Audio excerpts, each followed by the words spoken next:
ইয়ানফু, রাজপত্নী আসছে না কেন? তিনি প্রাসাদের কাজে ব্যস্ত। মনে হচ্ছে না তিনি এখানে আসবেন। সে হয়তো রাজবাগানে এত রূপবতী ফুলের মাঝে নিজেকে উপস্থাপন করতে চায় না। মা, ওকে নিয়ে এসব বলছেন কেন? আমি কি কিছু বলতেও পারবো না? 3 দিন আগে নির্দেশ দিয়েছি, প্রাসাদে যত উপপত্নী আছে সবাই যেন এই উৎসবে যোগদান করে। কিন্তু সে পাত্তা দেয়নি। সে কি ইচ্ছে করে উপপত্নীদের এড়িয়ে যাচ্ছে যেন তুমি নতুন কারো প্রতি আগ্রহী না হও? মা, নতুন কারো ওপর আমার এমনিতেও আগ্রহ নেই। রাজপত্নী হুয়ানিউন প্রবেশ করছেন।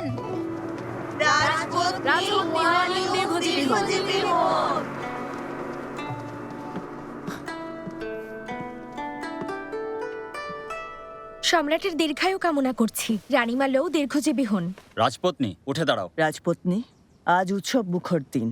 সবাই জাঁকজমকপূর্ণ পোশাক পরেছে, শুধু তুমি ছাড়া। কোনো কারণে তুমি অসন্তুষ্ট? রানীমা লৌ, আপনি ভুলে গেছেন সম্রাট গত হয়েছেন 100 দিনও হয়নি। যদিও নিয়ম অনুযায়ী 3 মাস শোক পালন করার কথা, এ ব্যাপারে আমি লোকরীতি অনুসরণ করে পুরো 100 দিন শোক পালন করব। তাই সাধারণ পোশাক পরেছি। আপনি তো দেখছি ভুলেই গেছেন। মুখের কথার এত ধার। এটা আসলে আমার বিচক্ষণতার অভাব। মাত্র কিছুদিন হয় বাবা মারা গেছেন। এই সময় প্রাসাদে উৎসব করা উচিত হচ্ছে না। মা, কেমন হয় যদি আমরা... মহারাজ, এ কথা বলে রানীমাকে অসম্মান করছেন কেন? আর তিনি খুব আশা নিয়ে আজকের অনুষ্ঠানটি আয়োজন করেছেন যাতে করে আমি মহারাজের জন্য দেখে শুনে কিছু মেয়ে পছন্দ করতে পারি। তাই আজকের অনুষ্ঠানটা বাতিল হয়ে গেলে এখানকার এই সুন্দর মেয়েগুলো কি আমাকে ঘৃণা করবে না? এতে আমার মন খারাপ হবে। হুয়ানিউন, আসলে আমি তা বলতে চাইনি। ওরা অনেকক্ষণ ধরে অপেক্ষা করছে, শুরু করা যাক। আমার মনে হচ্ছে রানীমা লৌ ভীষণ উদ্বিগ্ন। তবে ভয় নেই, আমি তার সাথেই আছি। ওয়াংশাংই, ওদেরকে এক এক করে সামনে আসতে বলো। ঝাউলিপিন, ঝাউলিপিন রাজবংশীয় প্রভাবশালী বোয়াংয়ের মেয়ে। সম্রাট দীর্ঘজীবী হন। উঠে দাঁড়াও। ঝাউলিপিন, তোমার পায়ের জুতোজোড়া দেখতে তো... রাজবাগানের পাশ দিয়ে যাচ্ছিলাম, সেখান থেকেই এই নকশার অনুপ্রেরণা পাই। উপপত্নী লিপিন খুব বুদ্ধিমতী একজন মেয়ে। এত প্রাণবন্ত আর চমৎকার নকশা আমি জীবনে প্রথমবারের মতো দেখলাম। মহারাজ, লিপিন যেমন অপূর্ব রূপবতী তেমনি বুদ্ধিতেও অনন্য। মহারাজ, ওর দিকে একটু মনোযোগ দিন। সত্যিই খুব সুন্দর।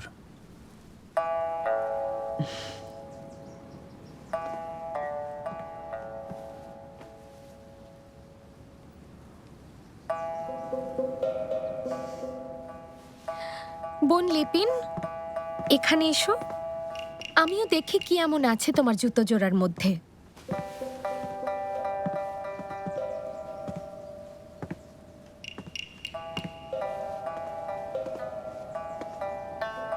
মৌমাছি আর প্রজাপতি।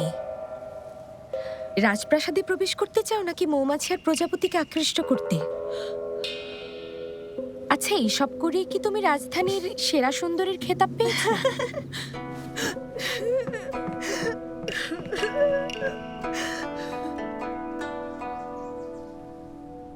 মনে আছে কিভাবে? বিচারপতি প্রবেশ করছেন।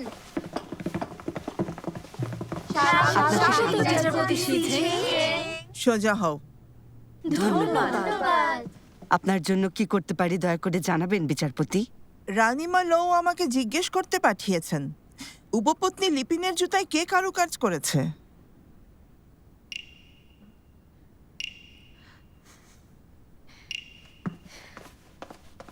শ্রদ্ধা নিবেন, আমি করেছিলাম।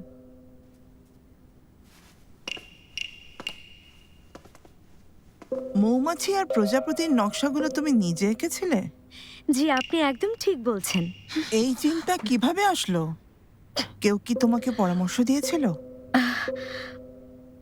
না, আসলে আমি বাগানে মৌমাছি আর প্রজাপতিদের দেখতাম, তাই রং আর সুতো দিয়ে আমি ওই নকশাটা করেছিলাম। খুব বুদ্ধিমতী তুমি। ধন্যবাদ বিচারপতি। রানীমা লৌ উপহার স্বরূপ তোমাকে একটা বিশেষ ওয়াইন পাঠিয়েছেন। কৃতজ্ঞতা জানাচ্ছি।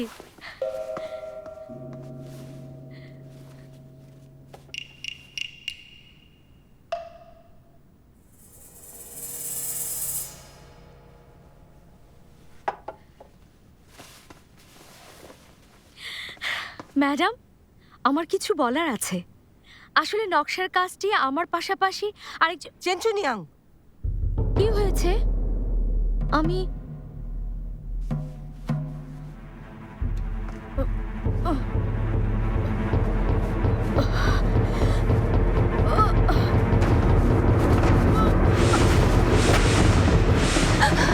জুনিয়াং, জুনিয়াং, জুনিয়াং, জুনিয়াং, জুনিয়াং, চোখ খোলো জুনিয়াং, জুনিয়াং, ওকে এখান থেকে নিয়ে যাও। জুনিয়াং, জুনিয়াং, চোখটা খোলো জুনিয়াং। হয়েছে, যে যার কাজে যাও। বিচারপতি, জুনিয়াং এর ভুলটা জানতে পারি? সত্যি কথা বলতে, মেয়েটার বানানো সেই নকশার জন্য উপপত্নী লিপিন লজ্জিত হয়েছেন। এসব সহ্য করতে না পেরে আত্মহত্যা করেছেন। এই কারণে রানীমা লৌ এই ব্যাপারটা আমাকে ঠিকভাবে তদন্ত করতে বলেছেন। আমি শুধু জুনিয়াংকে শাস্তি দিয়েছি তোমাদের সবাইকে বাঁচানোর জন্য। জীবন বাঁচানোর জন্য ধন্যবাদ।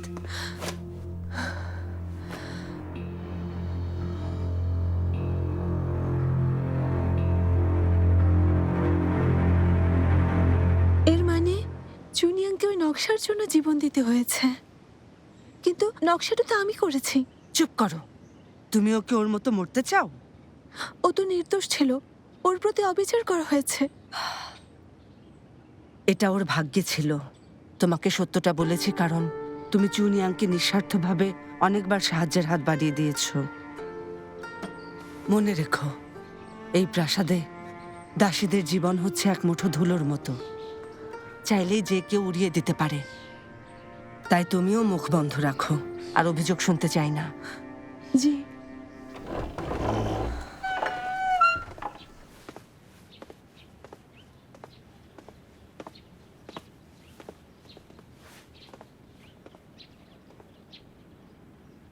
যথেষ্ট হয়েছে, বেরিয়ে এসো।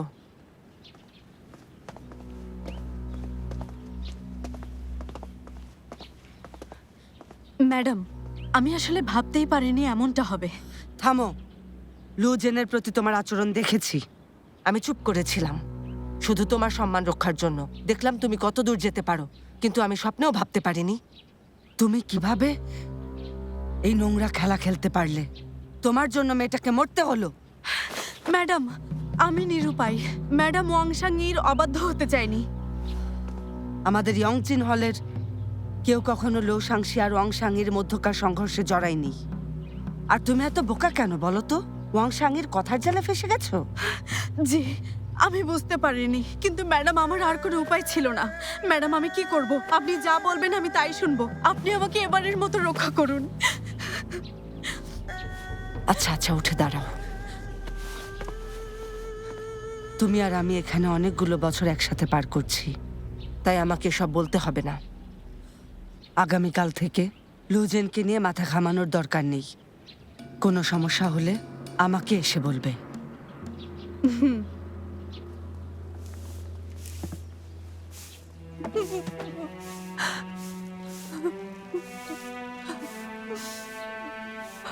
লুজেন, আমার পরিবার গরিব। পরিবারের সবার ইচ্ছে যেন প্রাসাদে স্থায়ী হতে পারে, তাই রং আর সুতো দিয়ে আমি ওই নকশাটা করেছিলাম। তুমি কত ভালো, একদিন আমি তোমার ঋণ শোধ করব।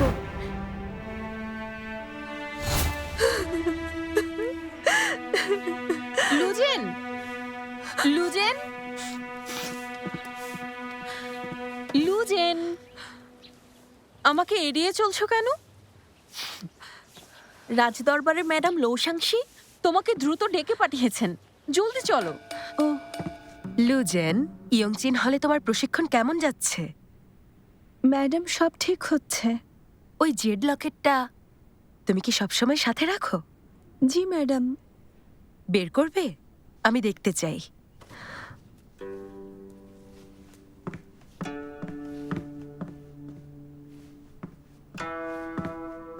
ম্যাডাম,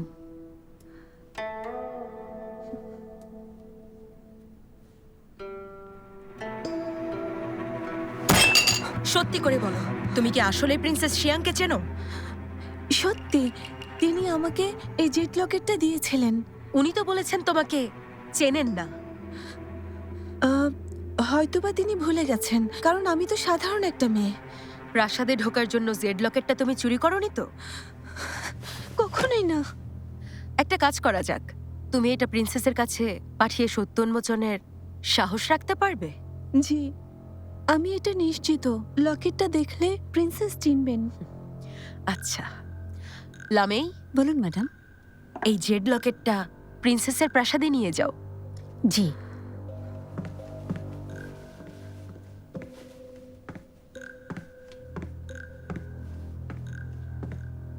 এখানেই অপেক্ষা করো। জি।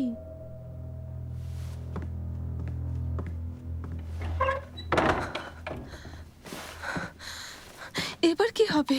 প্রিন্সেস যদি বলেন তিনি আমাকে এটা দেননি, তাহলে কি করব?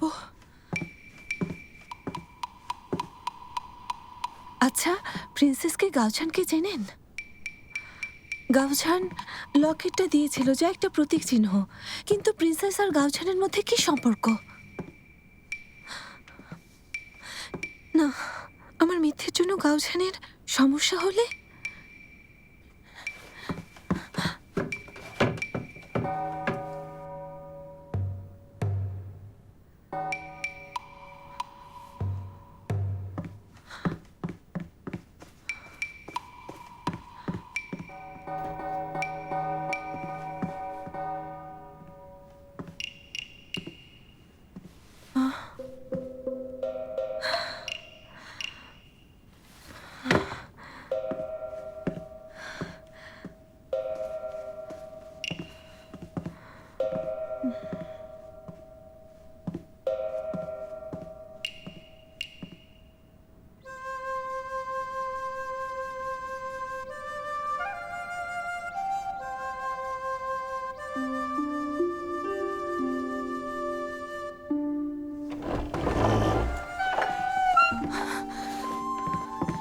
ম্যাডাম সাংশি, প্রিন্সেস রাজধানীর বাইরে। প্রিন্সেসের খাসদাসীও বলেছে সে কোনো লুজেনকে চেনে না। ম্যাডাম সাংশি আসলে কিন্তু তোমার জেড লকেটটা দেখার পরে চিনতে পেরেছে। আর প্রিন্সেস নাকি এটাও বলে গেছেন তোমার প্রতি বিশেষ খেয়াল রাখতে। কিন্তু প্রিন্সেস শিয়াং তোমার নাম জানেন না কেন? সত্যি বলতে ম্যাডাম সাংই আমাকে একবার প্রাসাদ থেকে বের করে দিয়েছিলেন। পরবর্তীতে আমাকে পদবি পাল্টে প্রাসাদে আসতে হয়, তাই এসব কারণেই আমার নামটা। ঠিক আছে, আর বলতে হবে না। প্রিন্সেস তোমাকে এখানে পাঠিয়েছেন, নিশ্চয়ই কোনো কারণ আছে। যদিও লকেটটা প্রাসাদ থেকে রেখে দেওয়া হয়েছে, তারপরও তোমার প্রতি বিশেষ খেয়াল রাখব। প্রশিক্ষণ পর্ব শেষে কোথায় যোগ দিতে চাও? চাই ষষ্ঠ দপ্তরের নারী কর্মকর্তা হতে। নারী কর্মকর্তা? এর পরীক্ষা তো অনেক কঠিন। তবে এটা সত্য যে হেরেম এখন রাজপত্নীর নিয়ন্ত্রণে। নারী কর্মকর্তা হলে পরে আদালতের দায়িত্ব পাবে। আর এমন হলে রাজপত্নী ইয়ানিউন কিছু করার আগে একটু সাবধান থাকবেন। প্রস্তুতি নাও। জি।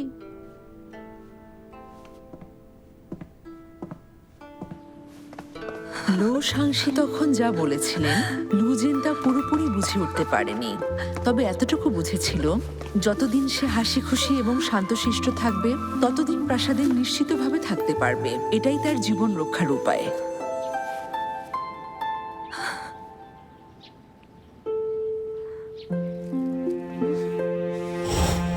তোমার জন্য।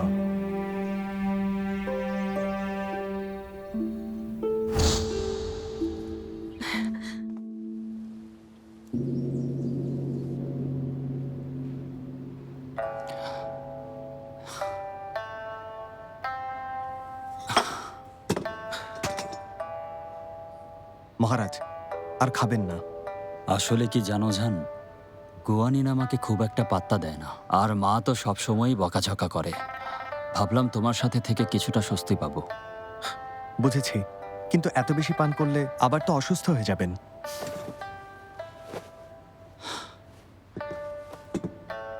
মহারাজ, কি হয়েছে বলুন তো?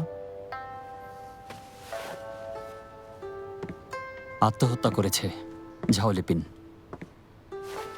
তার মানে এবারও? গুয়ানিন নিজে কিছু করেনি, লিপিনকে অপমান করেছিল, সহ্য করতে না পেরে ও আত্মহত্যা করেছে। মহারাজ, মহারাজ ডাকছো কেন? আর কতবার বলতে হবে যে আমাকে আগের মতো ভাইয়া বলে ডাকো? এটাই তো নিয়ম। যদি এখানে ভাইয়া বলে ডাকি, দেখব কালই রাজদরবারের সদস্যরা আমার নামে নালিশ করেছে। ঠিক বলেছ। বর্তমানে তুমি ক্রাউন প্রিন্স, সাবধানে থাকাই ভালো। গাওঝান, তুমি বলেছ হত্যাকারীরা পশ্চিম ওয়ে রাজবংশের। আমি কিন্তু অত বোকা না, জানি এসব ষড়যন্ত্রের পেছনে আমার মামার হাত আছে, যতই মায়ের বংশ হোক না কেন। কিন্তু কিছু করার নেই। আমি ওয়াদা করছি, আমি তাদের সবাইকে খুঁজে রাজধানী ছাড়া করব। এসব তো হয়ে থাকে। এসব হয়েই থাকে মানে কি? তুমি হচ্ছ আমার একমাত্র আদরের ভাই আর উত্তরচীয়ের ভবিষ্যৎ সম্রাট। আমি সাময়িকভাবে দায়িত্বে আছি। মহারাজ, যেদিন আপনার পরিবারে রাজপুত্রের জন্ম হবে, তখন থেকে আমার এই দায়িত্ব তার। এসব কথা থাক, দুজনেই ভালো করে জানি হঠাৎ করে বাবা না মারা গেলে তোমারই সিংহাসনে বসার কথা ছিল। মা রাজি হয়নি বিধায় আমাকে বসতে হয়েছে। মাঝে মাঝে খুব আফসোস হয়, যদি আরো কয়েক বছর বেঁচে থাকতে পারতাম। আরেকটা ব্যাপার, চাইলেও আমি সন্তান জন্ম দিতে পারছি না।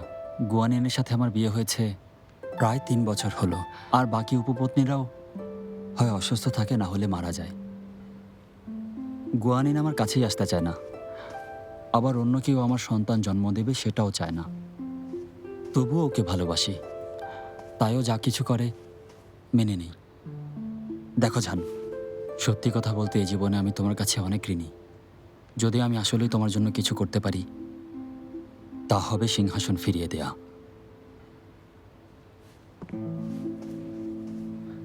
মহারাজ, প্রিন্স, প্রিন্স, আরে মহারাজ, আপনি এখানে কখন এসেছেন? আপনি তো দেখছি ভূতের মতো নিঃশব্দে চলাচল করেন। ছি, কি বলছি, ভূত না, অদৃশ্য মানুষের মতো। দুষ্টু বানর, কি সব বলছো? আমি আপনাকে অনেকদিন ধরে দেখিনি তো, মনটা খালি খালি লাগছিল। হয়েছে, কি বলতে এসেছো বলো। ও হ্যাঁ প্রিন্স, ইউচিয়াও ভেতরে আসতে চায়। আপনার ওষুধ খাওয়ার সময় হয়েছে। তাহলে ওকে ভেতরে আসতে বলো। জলদি এসো। মহারাজ ঠিক আছে। দীর্ঘজীবী হন। ধন্যবাদ মহারাজ। এটা কি ওষুধ, এত সুঘ্রাণ?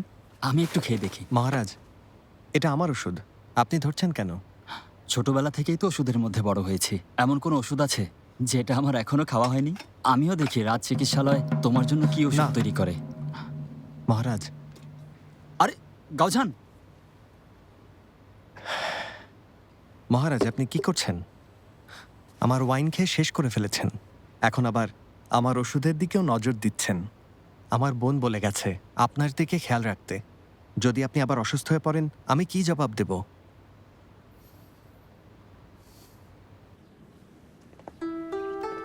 জান, সময় করে রেনশো প্রাসাদে গিয়ে মায়ের সাথে দেখা করে এসো। তার পরিবারটা ভালো না, কিন্তু আমার মা তোমাকে অনেক গুরুত্ব দেন। আচ্ছা, আমি সুস্থ হয়ে অবশ্যই যাব। ঠিক আছে, তাহলে আর আসতে হবে না। আজ আসি, ভালো থেকো। ভালো থাকবেন মহারাজ। ভালো থাকবেন মহারাজ।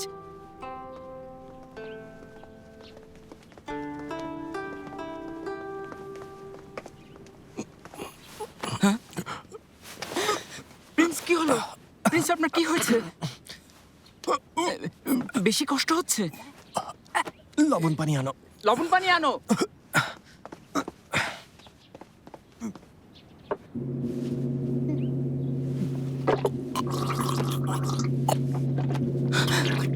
প্রিন্স, আপনি কি ঠিক আছেন? ঠিক আছে, ভেতরে নিয়ে চলো।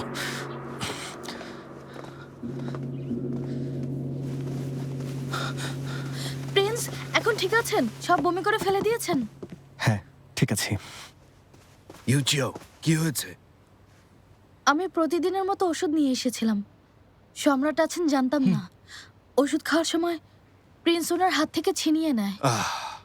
কিন্তু প্রিন্স, আপনি পুরোটা কেন খেলেন? ওষুধটা সর্পনাশক লতা দিয়ে তৈরি করা। ব্যাপার না, আর কোনো উপায়ও ছিল না। রানীমাকে বিভ্রান্ত করার জন্য আমি প্রতিদিন অল্প করে পান করি। না হয় রাজ চিকিৎসক পরীক্ষা করে ব্যাপারটা ধরে ফেলতো। ব্যাপার না, যদিও আজ পুরোটা খেয়ে ফেলেছি। কিন্তু বিষটা ধীরে কাজ করে, মৃত্যু হবে না। মানে আপনি বিষ পান করেছেন? এখন আমি কি করব?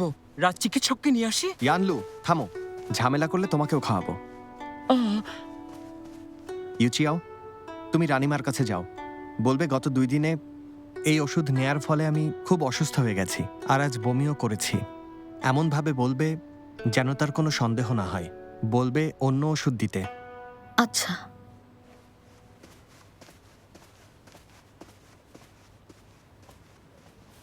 ঝং সাহেব, ওষুধটা কাজ করতে 3 মাসের মতো সময় লাগে।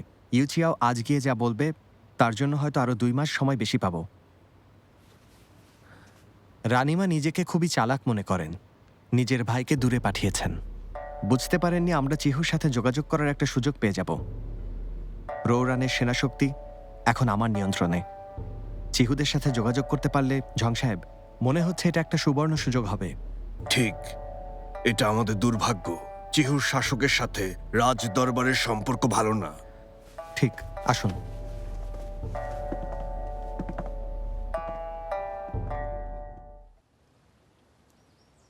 এটা ভালোভাবে মনে রাখবে, যেই কাপড়টা একটু বেশি মসৃণ সেটা স্যাটিন, আর এই যে এটা রেশমের তৈরি কাপড়, এই কাপড়টা একটু খসখসে ধরনের। এগুলো এখন তোমাদেরকে দেব, যাতে দুটোর মধ্যে পার্থক্য বুঝতে পারো। লুজেন, সামনে এসো। জি ম্যাডাম। তুমি কাপড় চিনতে পারো? হ্যাঁ পারি, আমাদের রঙের কারখানা ছিল। বাহ, বলো তো এগুলো কি কাপড়? এটা হচ্ছে সোলিং, এটা 100 রেশম, আর এটা দ্বিমুখী রেশম। ঠিক বলেছ। তাহলে সবার শিখতে হবে না। আমার সাথে এসো, কাপড় ধোয়ার পরবর্তী ধাপ শিখবে। জি। ও সত্যিই চমৎকার। মনে হচ্ছে আমাদের লুজেন এবার পদোন্নতি লাভ করবে, তাই না? ঠিক বলেছ।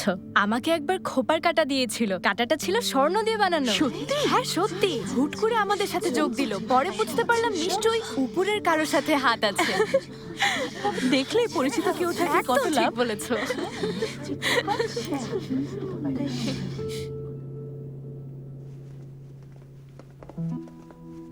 আমি জানতে পেরেছি যে চুনিয়াংকে জিনসুই গেট থেকে টেনে হিচড়ে বের করা হয়েছিল, তারপর একটা গণকবরে মাটি চাপা দেয়া হয়েছে।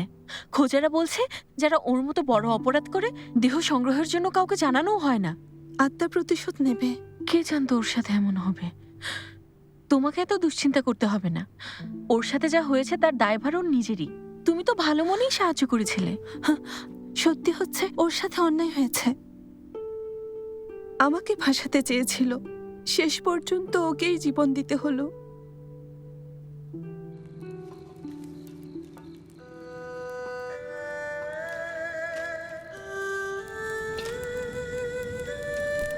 চুনিয়াং, তোমার কবরে গিয়ে ধূপ জ্বালাতে পারিনি, কিন্তু ঝং ইউয়ান উৎসবে তোমাকে অবশ্যই মনে করব।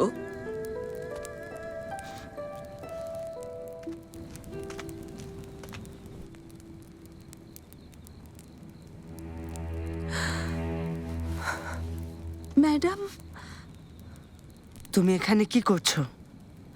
চুনিয়াং এর আত্মার মুক্তির জন্য কাগজের মুদ্রা আগুনে দিচ্ছে। তুমি জানো না প্রাসাদের ভেতর কাগজ পোড়ানো নিষিদ্ধ কাজ?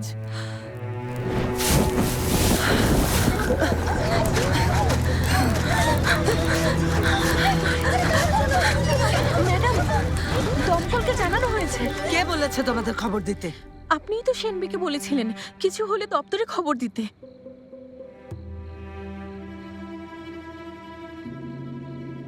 লুজেন, তোমার দেখছি অনেক ধরনের গুণ আছে। মাত্র একদিনেই আগুন জ্বালিয়ে খুনের চেষ্টা করলে? ম্যাডাম সাঙ্গি, আমি এটা ইচ্ছে করে করিনি।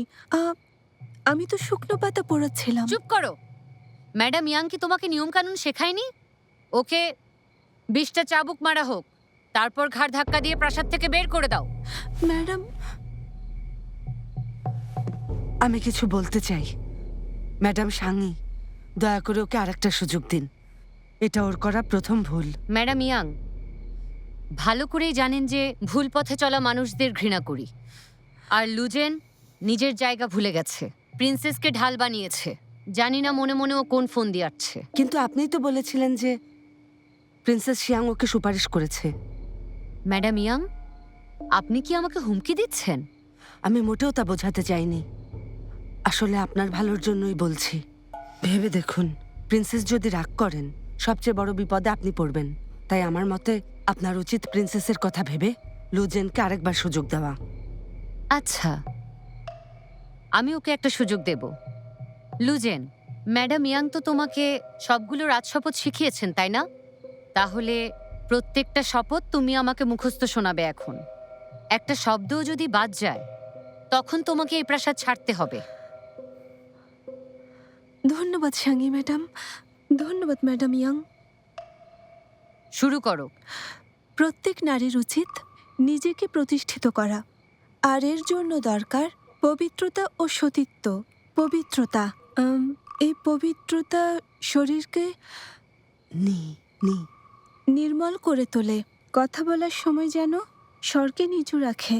ও না না, একজন নারীর সাধারণত 4টি গুণ থাকা উচিত। প্রথম প্রজ্ঞা, দ্বিতীয় কথার ধরন, তৃতীয় রূপ, চতুর্থ কর্ম। প্রজ্ঞা মানে এই নয় তিনি অনেক বেশি মাত্রায় বুদ্ধিমতী। কথার ধরন মানে এমন নয় যে তিনি চমৎকার কথা বলেন।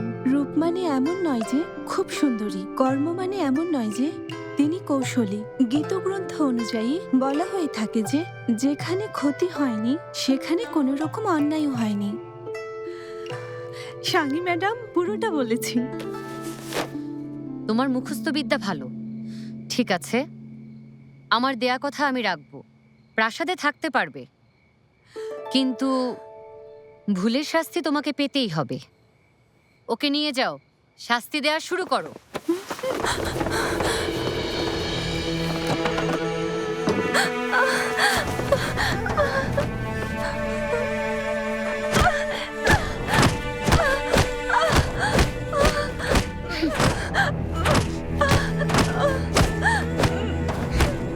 কি বললেন? লুজেনের খবর পেয়েছেন? জি, প্রিন্সেসের প্রাসাদের পরিচারিকা এখানে এটা দিয়ে গেছে। এ তো সেই লকেট যেটা আমি ওকে দিয়েছি। পরিচারিকা বলেছে অভ্যন্তরীণ বিভাগের একজন ম্যাডাম এসেছিলেন, জিজ্ঞেস করেছিলেন লুজেন নামের কাউকে চেনে কিনা। তারপর ওই ম্যাডাম নাকি বিস্তারিত আর কিছুই জানাননি। ঠিক আছে, ও বলেছিল ও অনেক আগে থেকেই রাজপ্রাসাদে দাসী হিসেবে প্রবেশ করতে চেয়েছিল। অভ্যন্তরীণ বিভাগের ম্যাডাম যেহেতু লকেটটা নিয়ে এসেছে, তার মানে হলো এটা নিশ্চিত যে লুজেন এখনো রাজপ্রাসাদেই আছে। এই প্রতীক চিহ্নটা দেখিয়েই ও এসেছে। হয়তো কোনো উপায় ছিল না। যেহেতু সে রাজপ্রাসাদে, তাহলে আর কোনো চিন্তা নেই। তদন্ত বিভাগ থেকে খবর নিয়ে আসছে। মোটেও না, ওখানে যাওয়া উচিত হবে না। ওর ব্যাপারে আলাদাভাবে তথ্য সংগ্রহ করব। শাওগনিন যাতে ভুলেও না জানে, লোসাংশিও যেন না জানে। ঠিক আছে, ভালো সিদ্ধান্ত নিয়েছেন। আসি।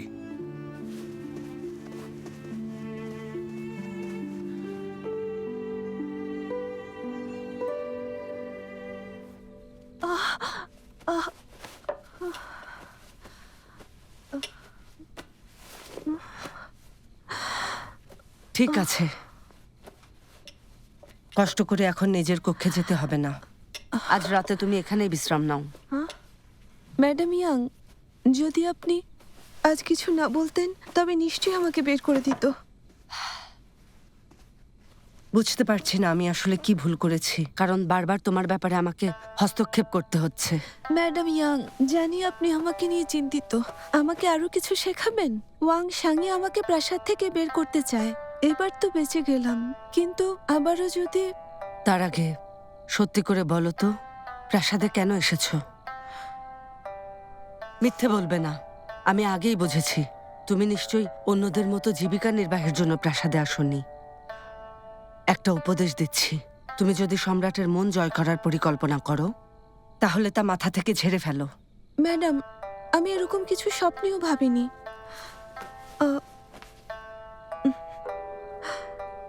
আমি সব খুলে বলছি।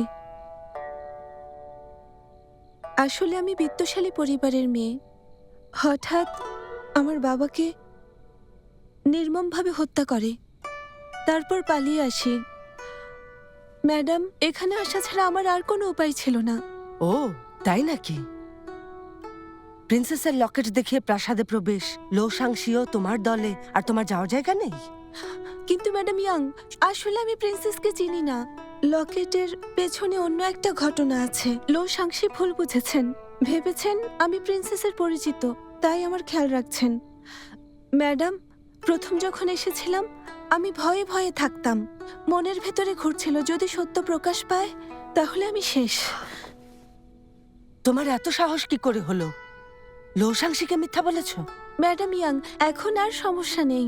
প্রিন্সেস ভালো মানুষ, মিথ্যে গোপন রাখতে উনি আমাকে সবচেয়ে বেশি সহায়তা করেছেন। এজন্য এখন আর বোকার ভান করো না, বুঝে গেছো বিপদ কেটে গেছে।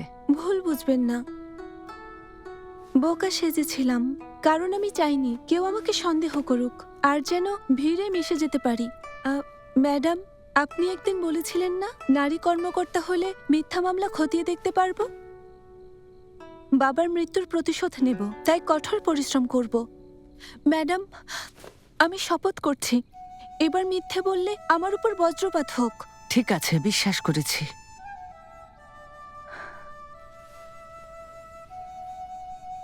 তোমার মনে হয় নারী কর্মকর্তা হওয়া এত সহজ? প্রথম শ্রেণীর দাসীরাই প্রতি বছর এই পরীক্ষা দেওয়ার সুযোগ লাভ করে, আর এ যেন পরীক্ষা নয় বরং একটা যুদ্ধক্ষেত্র। আর এজন্যই আমি এই পর্যন্ত এই জায়গায় আটকে আছি। কিন্তু তুমি কিছুটা আলাদা। যতদিন পর্যন্ত লো সাংশির সমর্থন পাবে, কঠোর পরিশ্রম করবে, পরীক্ষায় শীর্ষ 10-এর মধ্যে নাম লেখাবে, তবেই তোমাকে গুরুত্বপূর্ণ দায়িত্ব প্রদান করবে। একদিন প্রথম শ্রেণীর নারী কর্মকর্তা হবে, 3 থেকে 5 বছর লাগতে পারে, তবে তোমাকে ধৈর্য ধরতে হবে। এত সময় লাগবে? তবে বাবার মৃত্যুর প্রতিশোধ কবে নেব? ধৈর্য ধরতেই হবে, মেয়েদের জীবনই তো এমন। রাজপত্নী শাওকেই দেখো, তিনি এখনো লিয়াংয়ের প্রিন্সেস। সম্রাট তাকে খুব বেশি ভালোবাসেন, তিনি ক্রাউন প্রিন্সেস ছিলেন। সবাই ভেবেছিল তিনি রানী হবেন, কিন্তু দেখো কি হলো। হঠাৎ লিয়াং সাম্রাজ্য ভেঙে পড়ল। রানীমাও তাকে চান না, রাজপত্নীকে ইচ্ছে করেই আটকে রেখেছেন। লিয়াংয়ের প্রিন্সেসও যেন নরকের আগুনে পুড়ে মরছে। আমরা আর তেমন কি। যেহেতু এসেই পড়েছ, তোমার এখন উচিত হবে প্রাসাদে শান্তভাবে জীবনযাপন করা।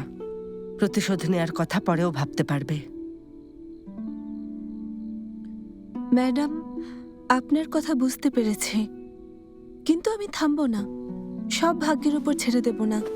আমি এখানে কঠোর পরিশ্রম করে দ্রুত নারী কর্মকর্তা হয়ে যাব। চিন্তা করবেন না, এখন থেকে সাবধানে থাকার চেষ্টা করব, যেন ঝামেলায় না পড়েন।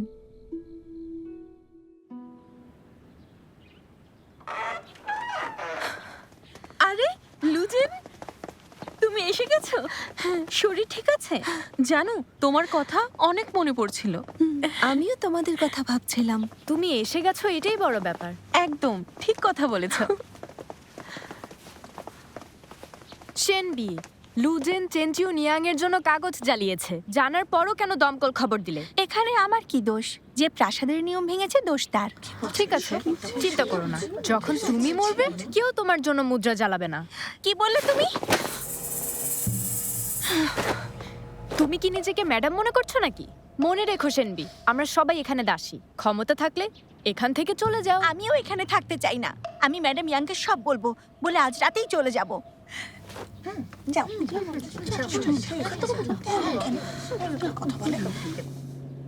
তোমাদের প্রশিক্ষণ শেষ হতে আর মাত্র 10 দিনের মতো বাকি। সামনে রানীমা লোয়ের 60তম জন্মদিন। নিয়ম অনুযায়ী প্রতিটি প্রাসাদ উপহার তৈরি করবে। অভ্যন্তরীণ বিভাগ বলেছে এবারের ফলাফল তোমাদের দেওয়া উপহারের উপর নির্ভর করবে। সবাই শুনে রাখো, এই প্রাসাদের সবাইকে নিয়ে 10টা দল করা হবে এবং প্রতিটা দলকে 10 দিনের মধ্যে উপহার তৈরি করতে হবে। আর সেরা 3টি দলকে নির্বাচন করা হবে, তারা 3য় শ্রেণীর কর্মকর্তা হয়ে যাবে। সবচেয়ে খারাপ দলকে প্রাসাদ ছাড়তে হবে। কথাটা সবাই মনে রেখো। যাও, কাজ শুরু করে দাও। তুমি একটা শালের নকশা আঁকো, আর তুমি ম্যাডাম ইয়াং এর কাছে গিয়ে বলবে যে শাল বানাবো, তাই রেশমি সুতো লাগবে। শাল বানানো আর এমন কি ব্যাপার? আমার মনে হয় অন্য কিছু বানানো উচিত। জানি এটা সাধারণ একটা জিনিস, কিন্তু শালটাতে সেলাইয়ের ফাঁকে যদি অনেক পোক্তা বসিয়ে দেই তখন মুক্তা বসাবো? কিন্তু এত মুক্তা কোথা থেকে জোগাড় করব? আমার কাছে আছে।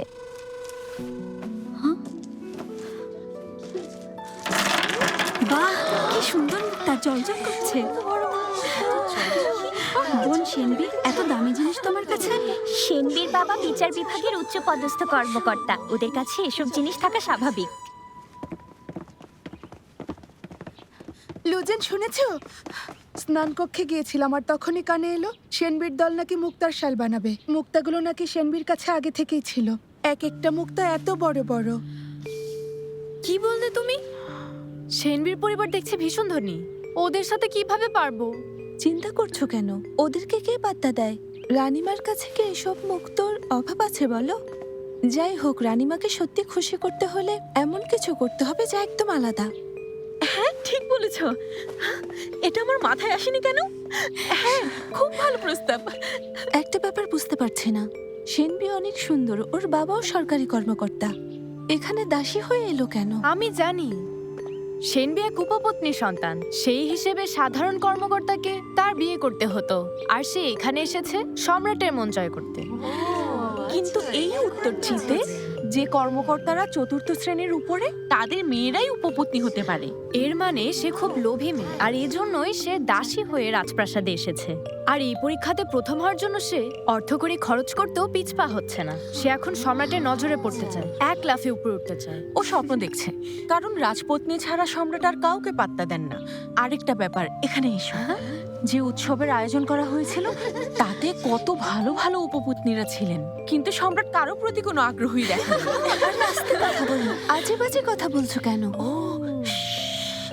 চলো সবাই, আমাদের সবাইকে এখন ভাবতে হবে যে আমরা রানীমাকে কি উপহার দিতে পারি। এই, বুঝতে পারছি না কি আগে দেয়া ভাবো, তারপর মতামত জানাও। তবে বিশেষ কিছু দিতে হবে। তুমি কিছু বলো না। যদি কারুকার্য করা জরির পর্দা উপহার দেই, দীর্ঘায়ু শব্দখচিত একটা ঐতিহ্যবাহী পর্দা। ভালো বুদ্ধি। হ্যাঁ, কি বলো তোমরা? ভালো বুদ্ধি। তুমি খুব বুদ্ধিমতী। সেনবি আপু, ওরা দীর্ঘায়ু শব্দটি লিখে পর্দা বানাতে চায়। ম্যাডাম ইয়াং ওদেরকে পাঠকক্ষে যাওয়ার অনুমতি দিয়েছেন। ওরা দীর্ঘায়ু শব্দটি 100টা ভিন্ন লিপিতে লিখবে। কি বললে?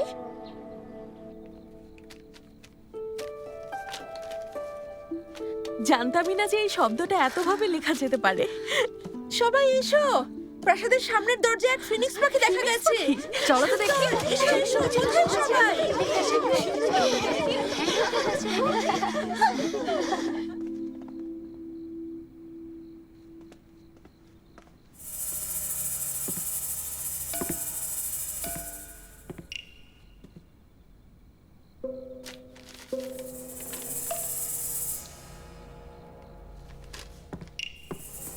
কোথায় ফিনিক্স পাখি?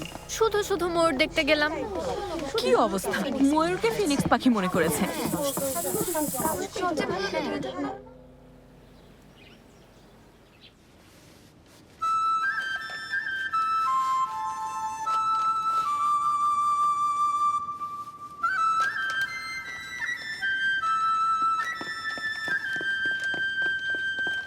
এখানে একটা নেই কেন? অসম্ভব, আমি তো সব গুনেই রেখেছিলাম। চলো, খুঁজতে হবে। হ্যাঁ, চলো।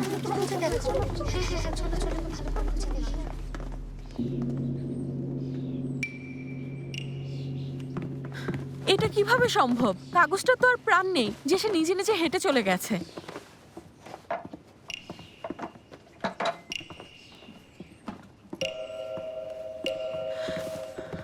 খুঁজতে হবে না, নিশ্চয় কেউ নিয়ে গেছে। হ্যাঁ, সেনবিও তার সাথীদের কাজ। 2 দিন ধরে দেখছি ওরা ফিসফিস করছে। এখন জোর ধরার সময় না। ম্যাডাম ইয়াং শুনলে বলবে কেন সাবধানে রাখোনি। আমি এখন কি করব? উপহার দেওয়ার আর মাত্র 3 দিনের মতো বাকি আছে। রানীমাকে ঠিক সময় উপহার দিতে না পারলে আমাকে প্রাসাদ থেকে বের করে দেবে। আর ব্যাপারটাতে যদি রানীমা রাগ করেন, তবে আমি নিশ্চিত আমার গর্দান যাবে। কান্না করো না, আমাকে একটু ভাবতে দাও।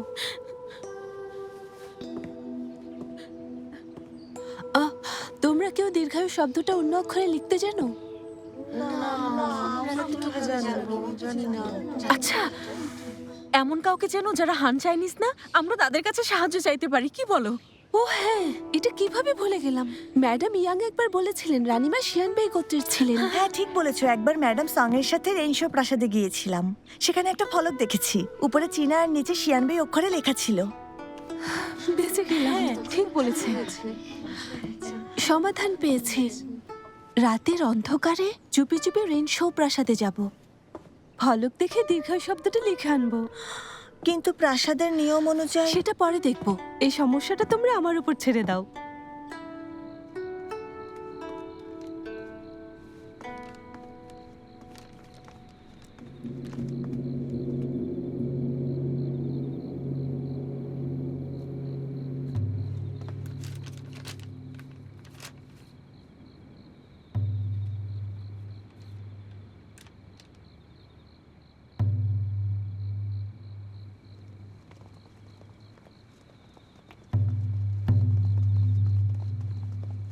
ওখানে কে?